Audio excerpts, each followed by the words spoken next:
Gostaria de compartilhar Efésios 3, a partir do versículo 1.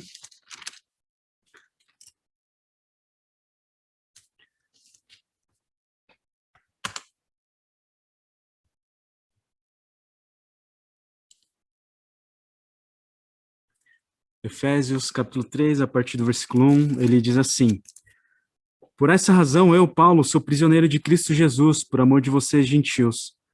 Certamente vocês ouviram falar da responsabilidade imposta a mim, em favor de vocês, pela graça de Deus. Isto é, o mistério que me foi dado a conhecer por revelação, como já lhes escrevi em poucas palavras. Ao lerem isso, vocês poderão entender a minha compreensão do mistério de Cristo. Esse mistério não foi dado a conhecer aos homens de outras gerações, mas agora foi revelado pelo Espírito aos santos apóstolos e profetas de Deus, significando que, mediante o Evangelho, os gentios são co-herdeiros com Israel, membros do mesmo corpo e co-participantes da promessa em Cristo Jesus.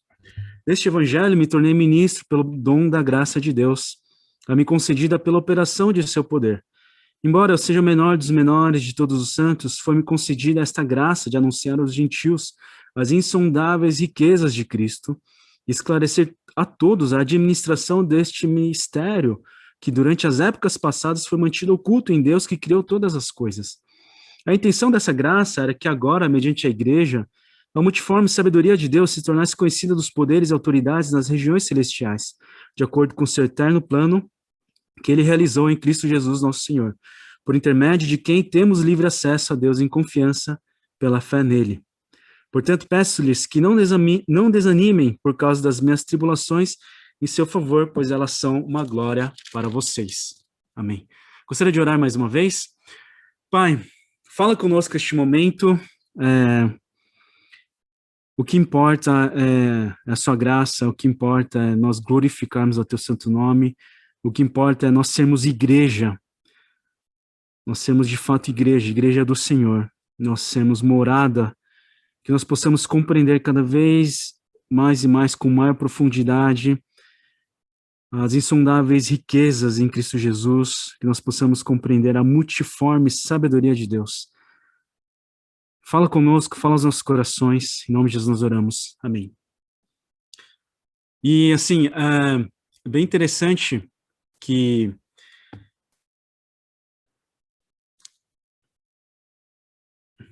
a tela aqui travou de novo.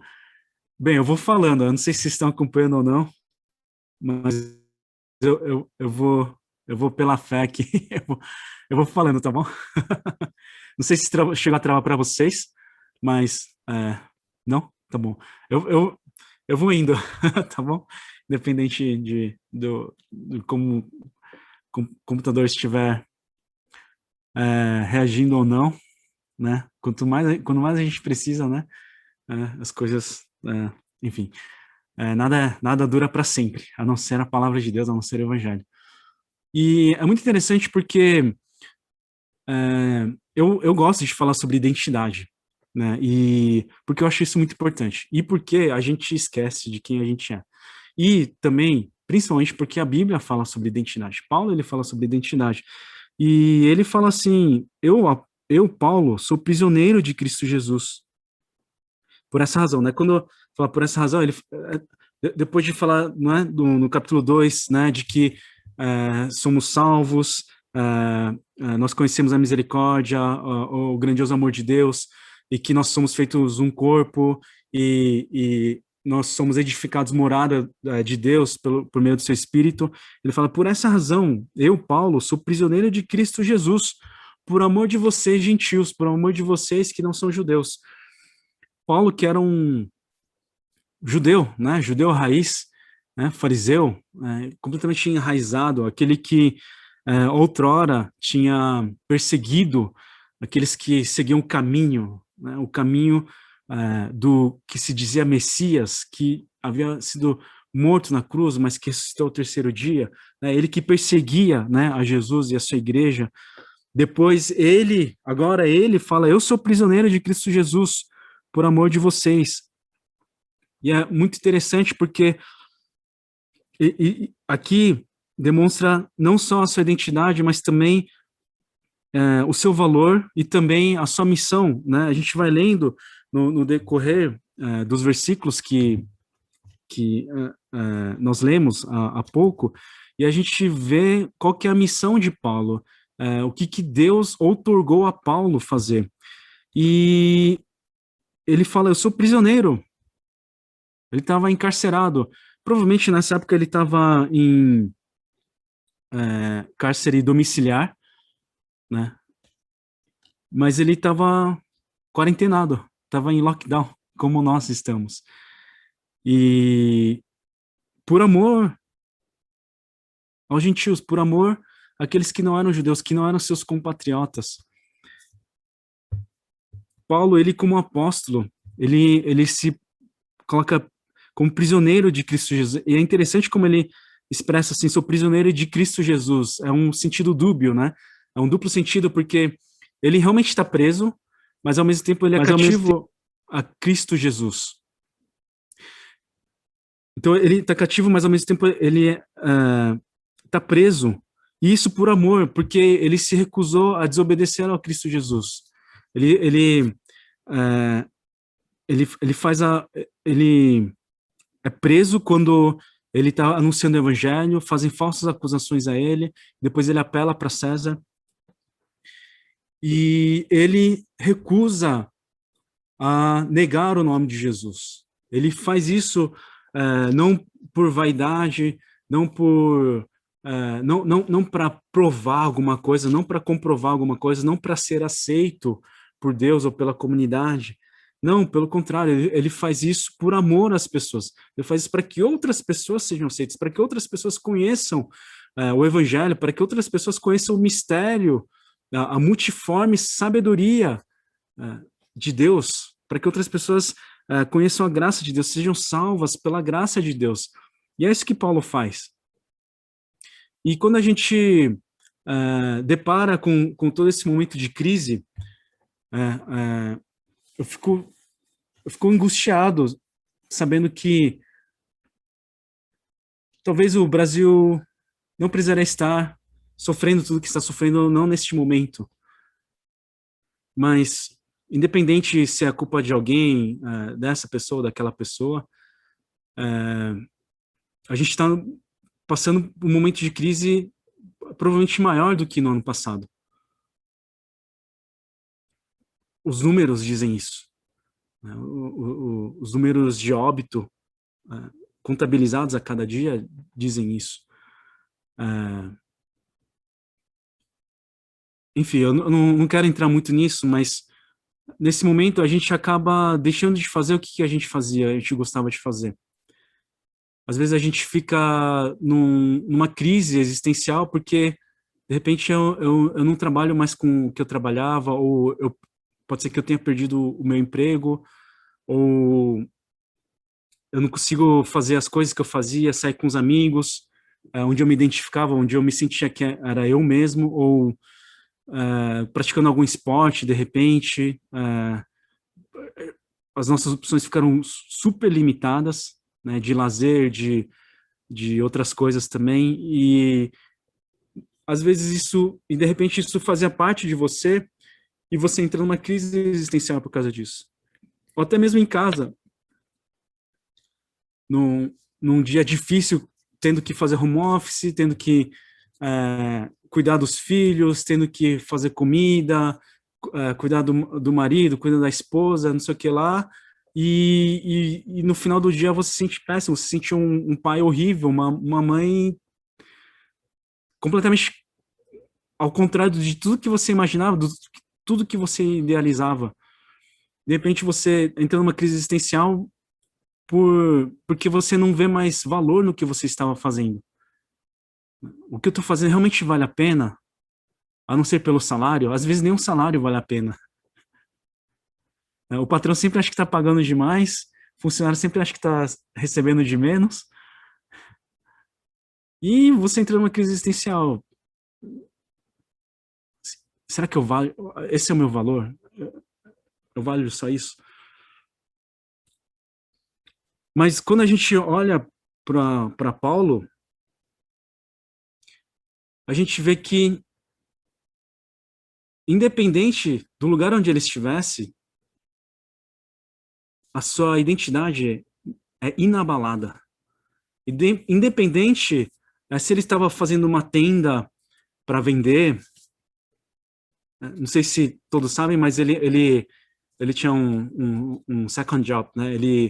Ele fabricava tendas e vendia para o seu próprio sustento. E ele, por vezes, ele recebia ofertas dos irmãos também, das igrejas, ele ia fazendo viagens missionárias, mas ele trabalhava pelo seu próprio sustento, né? E às vezes ele está pregando na sinagoga, às vezes ele está pregando num pátio cheio de deuses, cheio de altares para deuses. Ele está pregando sobre o Deus que eles não conhecem. Às vezes ele está falando perante autoridades com destreza, perante governadores do Império Romano. De repente ele está falando com os líderes religiosos judeus, ou ele está na praça pública. Tem vezes que ele é chicoteado, tem vezes que ele naufragou, né? E aí ele foi mordido por uma cobra e falaram, agora ele vai morrer, ele deve ter feito alguma coisa de errado, mas ele não morre, mesmo com o veneno da cobra ele não morre. Tem vezes que ele está dando aula, pregando a noite adentro, aí tem um jovem que cai no sono, e literalmente cai, né? Isso me consola. Se Paulo, né? Se na pregação de Paulo dormiram, né? Então eu fico, eu fico mais consolado. Mas aí ele vai lá e ressuscita o menino e continua pregando. E tem vezes que ele tá numa prisão com os pés e as mãos presas.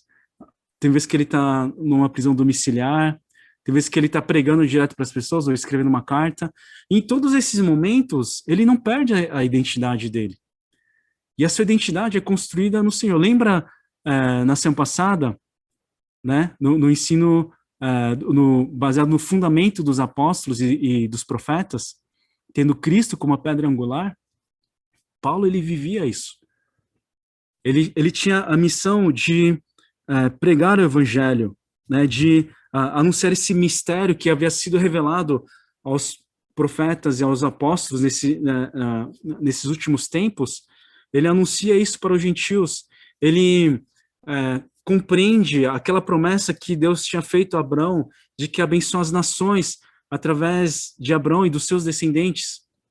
E Paulo, como sendo um descendente de Abraão, como alguém que teve um encontro com Cristo, uma transformação em Cristo Jesus, ele abençoa outros povos, outras raças, outras nações, anunciando o evangelho, anunciando esse mistério que foi revelado. E faça chuva, faça sol, ele prega. Ele pode estar em terra firme, ele pode estar naufragando no meio do mar, ele não perde a sua identidade. E mesmo que ele seja balançado, ele não é abalado. Ele não cai. Ele permanece firme. E ele tem claro qual que é a missão da vida dele, o chamado para a sua vida. Ele fala, eu sou prisioneiro de Cristo Jesus por amor de vocês. É interessante que é algo que acontece dentro do coração, é algo que acontece no momento singular, mas a manifestação é plural. Lembra que a gente falou das boas obras umas semanas atrás? Que pela graça nós somos salvos mediante a fé. Isso não vem de obras, não por obras, para que ninguém se glorie. E nós fomos criados em Cristo Jesus para as boas obras, né? Numa lógica diferente do mundo. Não mais para sermos aceitos, não mais para comprovarmos quem nós somos, ou para encontrarmos a nossa identidade, mas porque uma vez nós já encontramos a nossa identidade em Cristo, porque Cristo nos deu uma nova identidade quando ele morreu na cruz por nós, quando ele nos deu a vida eterna, quando ele nos deu a salvação. E com essa identidade, nós podemos viver. Nós podemos construir toda a nossa vida, todo o nosso estilo de vida baseados nessa identidade que nós recebemos de Cristo Jesus. Então, o que que a gente aprende aqui? Ao lerem isso, vocês poderão compreender, versículo 4, a minha compreensão do mistério de Cristo. Esse mistério não foi dado a conhecer aos homens de outras gerações, mas agora foi revelado pelo Espírito aos santos apóstolos e profetas de Deus, significando que, mediante o evangelho, os gentios são coerdeiros com Israel, membros do mesmo corpo e co-participantes da promessa em Cristo Jesus. Quando a gente vai lendo a carta de Efésios, a gente vê que Paulo, ele não segue um raciocínio linear, mas ele fala de várias coisas, depois ele vai revisitando, é um pouco mais helicoidal, digamos assim. Ele retoma, e aí ele pincela de novo, e vai falando de outras coisas, aí ele religa de novo. Nós fazendo parte da família de Deus, né, nós que não éramos judeus, que não éramos descendentes diretos de Abraão, nós passamos a ser coerdeiros com Israel. A gente também recebe a herança e os direitos, os privilégios que Israel havia de receber. Nós começamos a ser co-participantes da promessa em Cristo Jesus, fazemos parte desse mesmo corpo. Então, a gente fica de igual para igual, pela fé.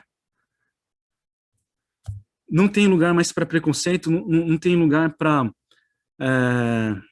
qualquer tipo de preconceito, mas todos nós somos aceitos, todos nós passamos a fazer parte do reino de Deus. Desse evangelho me tornei ministro pelo dom da graça de Deus a mim concedida pela operação de seu poder, pelo poder investido, né, da graça de Deus, pelo dom da graça de Deus.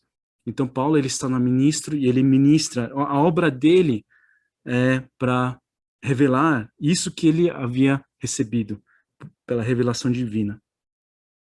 Ele fala, embora eu seja o menor dos menores de todos os santos, foi-me concedida esta graça de anunciar aos gentios as insondáveis riquezas de Cristo. O evangelho ele é muito simples, mas ele é rico, ele é riquíssimo, ele é muito profundo. Esclarecer a todos a administração desse mistério que durante as épocas passadas foi mantido oculto em Deus que criou todas as coisas. Agora presta atenção, a intenção dessa graça era que agora, mediante a igreja, a multiforme sabedoria de Deus se tornasse conhecida dos poderes e autoridades nas regiões celestiais. Então, Deus ele tem um plano eterno. Não é um plano paliativo, não é uma medida provisória, não é uma coisa paliativa, mas é um plano eterno que tem um propósito eterno. E o que é isso? Que o mistério de Deus seja revelado através da igreja, nos lugares celestiais e potestades, e poderes celestiais. Então, o que isso quer dizer? Que os anjos, que os seres celestiais estão de olho em nós, eles estão perscrutando, eles se curvam para olhar, para ver a manifestação da multiforme sabedoria de Deus em nós, e através de nós, através da igreja. A igreja, ela pode ser simplesmente funciona como um clube, um lugar que eu vou, tenho amigos de interesse. Pode ser, a igreja pode ser um lugar que eu vou todo domingo, ou costumava ir todo domingo, por costume, porque se não sinto falta, ou porque de repente eu tenho medo de que um raio caia sobre a minha cabeça, não sei, ou que vá para o inferno, né? Assim, um disclaimer, por favor, entendam um certo dose de sarcasmo aqui, né? Isso não é um pensamento bíblico, mas pode ser por diversas razões, ou porque a comida era boa, né? Como eu sinto falta do nosso almoço, como eu sinto falta, mas enfim, mas a igreja é muito mais do que isso. A igreja é muito mais do que isso. A multiforme, a multifacetada sabedoria de Deus. A sabedoria de Deus não é assim, não tem uma face só que, se a gente vê do outro lado, de repente não faz muito sentido. Não, ela é multifacetada. Ela atinge diversos níveis, diversas faces. E vai uma eternidade para a gente compreender a sabedoria de Deus. Vai uma eternidade. E isso se manifesta através da igreja. Olha só que poderoso isso. Isso se manifesta através da igreja, através de você. Através da nossa vida comunitária, isso se manifesta.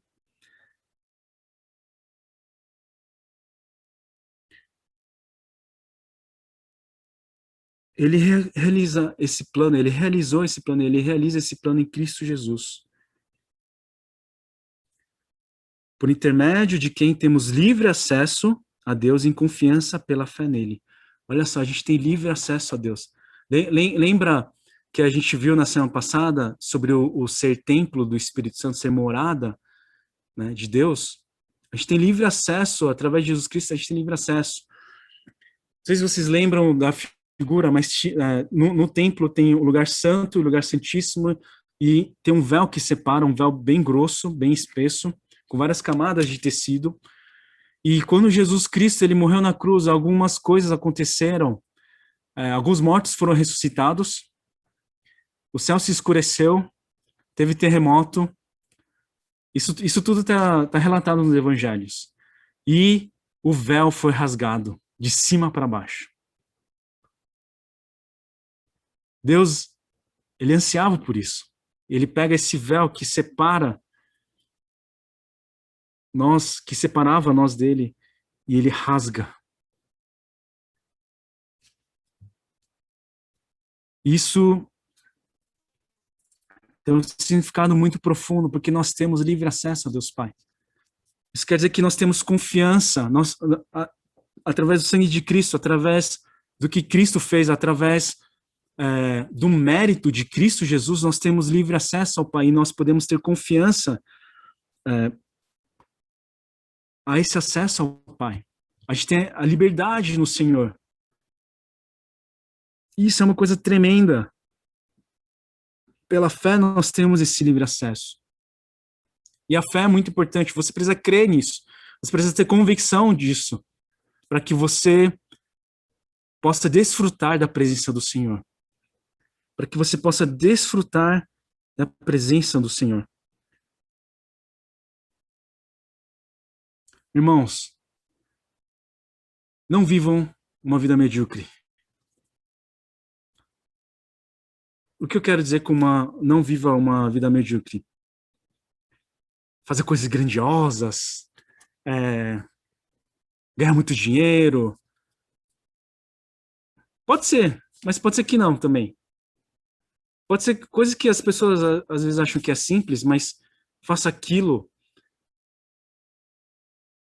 buscando a manifestação da presença do Espírito Santo. Faça aquilo sabendo que nós somos chamados a proclamarmos o Evangelho, o mistério de Deus. Para que nós somos chamados para que vivamos a multiforme sabedoria de Deus e que nós possamos compartilhar isso. Mesmo que seja uma coisa que você considere simples, como, por exemplo, coordenar a sala do Zoom. Não sei.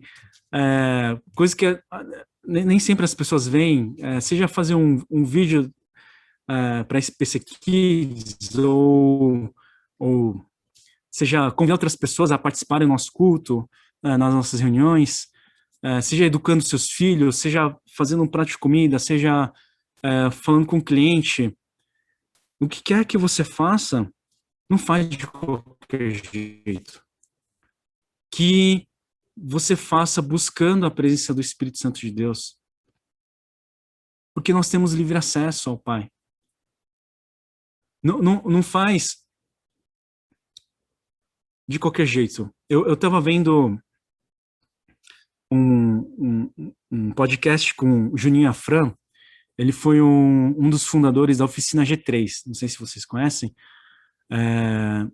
Uma banda cristã, uma banda de rock cristã. E nesse sentido, eles foram vanguardistas, né?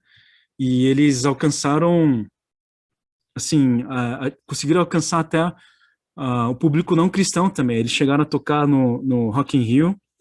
Foi meio polêmico, mas eles, com esse propósito evangelístico, eles participaram, eles estavam, quando eles estavam tendo espaço na mídia, né, na TV aberta, inclusive, na TV brasileira, tudo mais, o, o Juninho, ele fala desse testemunho, né, ele fala assim que Deus, ele falou bem claramente para ele, esse ministério da Oficina G3 não é sua, é minha. Eu sou dono desse ministério. E aí, quando ele conta esse testemunho, ele fica todo emocionado e ele fala, e de fato, é de Deus isso. E se fosse meu, eu seguiria um caminho, mas Deus tinha outros planos que eu até iam até contra o que eu desejava. Mas ele vê que em tudo isso Deus abençoou, em tudo isso Deus fez prosperar o ministério. Em tudo isso, ele foi abençoado em todo esse tempo e também o nome de Deus foi honrado e glorificado através desse ministério. E é isso, a igreja não é minha, não é de algum pastor ou de algum presbítero, ou de algum diácono. A igreja é nossa. E nós somos de Cristo. Ou seja, a igreja é de Cristo. A igreja é do nosso Senhor Jesus Cristo. Então, mesmo que às vezes eu tenha que sair da zona de conforto, não deixe de buscar o Senhor. E, aliás, para a gente crescer, a gente precisa sair da zona de conforto. Necessariamente, a gente precisa sair da zona de conforto. E quando a gente sai da zona de conforto, o que acontece? A nossa zona de conforto ela é ampliada. A gente fica se sente mais confortável, mais familiarizado com uma gama maior de coisas. E aí, o que a gente tem que fazer para crescer? Sair de novo da zona de conforto. Para que a gente possa crescer no Senhor. Isso faz parte, às vezes tem dores de crescimento, às vezes a gente tem que abrir mão de algumas coisas, a gente chega numa compreensão do que realmente tem valor ou não tem valor. Como uma criança que vai crescendo e vê o que realmente tem valor ou não tem valor. Da mesma maneira, então, nós podemos crescer no Senhor, nós podemos aprofundar nesse mistério, nós podemos realizar as obras para que outras pessoas possam conhecer o Evangelho. E então Paulo, ele finaliza esse raciocínio falando assim, portanto, peço-lhes que não desanimem por causa das minhas tribulações em seu favor, pois elas são uma glória para vocês. Peço-lhes que não desanimem por causa das minhas tribulações em seu favor. Irmãos, a gente tá vivendo muitas dificuldades, mas não desanimem. Né? Paulo, ele fala, irmãos, eu estou fazendo isso por amor a vocês, porque eu sou prisioneiro de Cristo, eu sou cativo a Cristo Jesus. Então não desanimem pelas tribulações que eu estou passando, mas pelo contrário, isso vai ser uma glória para vocês. E permaneçam firmes no Senhor. Então, eu gostaria de exortar os irmãos também que não esmoreçam. A gente ouve cada vez mais, a gente ouve amigos próximos ou familiares de amigos que estão adoecidos ou que faleceram, mas não esmoreçam. Continuem pregando o evangelho. Continuem realizando a obra de Deus. Não percam a identidade que nós temos em Cristo Jesus. Não percam o propósito eterno de Deus para as nossas vidas. Em tudo que nós fizermos. Em tudo que nós fizermos. E como uma bússola que sempre vai apontar para o norte, para o caminho certo, que nós sejamos como essa bússola que sempre está direcionada para Cristo Jesus, que nos salvou, em quem nós temos, através da qual nós temos livre acesso ao Pai, que é o nosso Senhor, que é o Senhor da igreja, que é o cabeça da igreja, que nós possamos avançar com confiança, porque nós temos livre acesso ao Pai. Se vocês têm alguma dificuldade, orem, falem com o Senhor, mas não busquem o Senhor somente nos momentos de dificuldade, mas nos momentos de alegria também, nos momentos de solitude. aproveitem para buscar e desfrutar da presença do nosso Senhor, por meio do seu Espírito. Que o Senhor nos abençoe. Gostaria de passar por um momento de louvor e adoração. Enquanto o Lucas vai se posicionando, eu convido vocês a orarem, a falarem com o Senhor. Coloca diante do Senhor essa angústia, as tribulações que você tem passado, mas declara: Senhor, eu sei em quem eu creio, eu sei em quem eu tenho crido. Fortalece a minha fé, dai-me mais fé, e que nós possamos aprender a viver em comunidade, que nós possamos aprender a viver como um corpo, que nós possamos desfrutar como aqueles que são cordeiros, que são coparticipantes da promessa, que nós sejamos o canal de bênção para todas as nações. Fala com Deus agora. Fala com Deus.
Vamos adorar a Deus,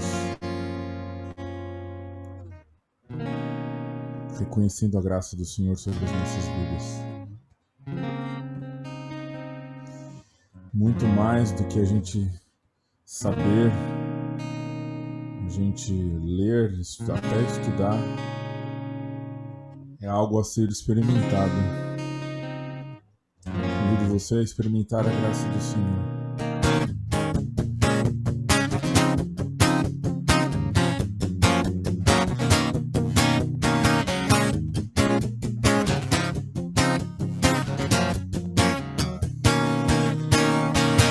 Ninguém define, ninguém pode explicar.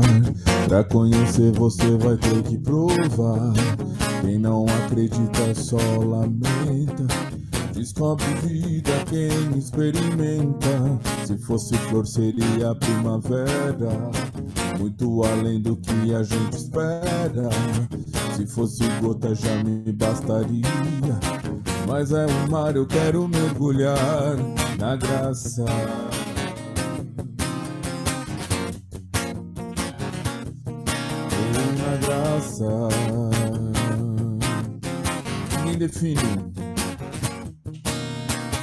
Ninguém define, ninguém pode explicar.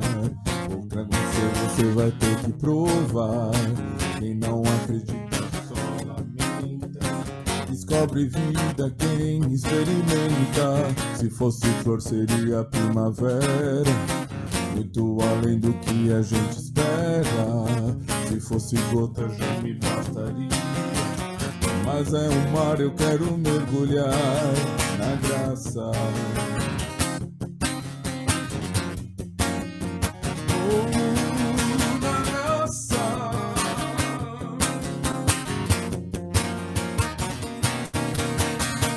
Não importa o que, não importa o que eu diga, seu amor. Sua graça é maior que a vida. Pela graça eu salvo sou. Pela graça me libertou. Eu jamais fui merecedor, mas pela graça, graça eu salvo sou. Pela graça me libertou. Eu jamais fui merecedor, mas pela graça. Ninguém define, ninguém pode explicar. Pra conhecer você vai ter que provar. Quem não acredita só lamenta. Descobre vida quem experimenta. Se fosse flor seria primavera, muito além do que a gente espera. Se fosse gota já me bastaria, mas é um mar, eu quero mergulhar na graça.